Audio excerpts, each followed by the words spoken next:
बल्कि उस वक्त का ईंधन इंसान और पत्थर होंगे, और उसके आगे के ऊपर अल्लाह ताला की तरफ से ऐसे फरिश्ते मुकर्रर हैं जो बड़े कलीज और तुनखू हैं, सख्त मिजाज है, और अल्लाह ताला उनको जिस बात का हुक्म देते हैं वो उस हुक्म की कभी नाफरमानी नहीं करते हैं और वही काम करते हैं जिसका उन्हें हुक्म दिया जाता है। मोहतरम सामाईन, जाती अमल निजात के लिए काफी नहीं, उस आयत में अल्लाह ताला ने फरमाया कि अपने आप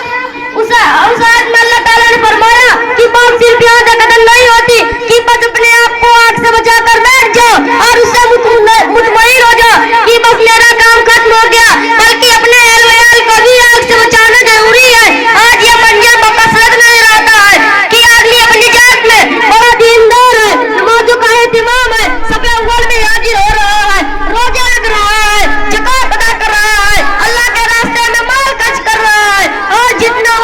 वड़वाई है उन पर अमल करने की कोशिश कर रहा है, लेकिन उसके घर को देखो, उसकी औलाद को देखो, उसकी बीवी बच्चों को देखो, तो उनमें और उसमें जमीन आसमान का फर्क है। ये कहीं जा रहा है, वह कहीं जा रहे हैं, उसका रुख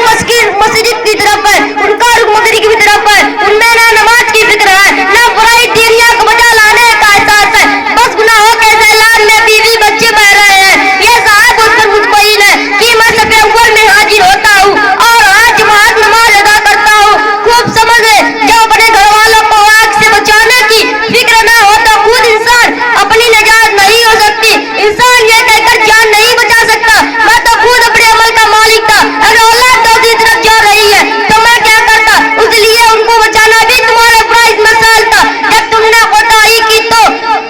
दुआ बाकियत में मुआवजा होगा। मोहतरम हज़रात, एक सवाल पैदा होता है, अगर औलाद न मानो तो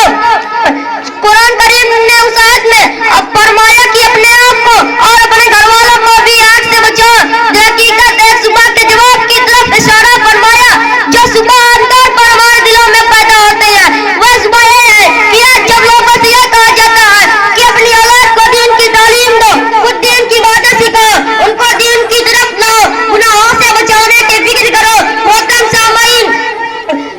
सामाईन, तो उसके जवाब में आमतौर पर बकसरत लोग ये कहते हैं कि हमने औलाद को दीन की तरफ लाने की बड़ी कोशिश की, मगर क्या करें, माहौल और माशरा इतना खराब है, बीवी बच्चों को बहुत समझाया,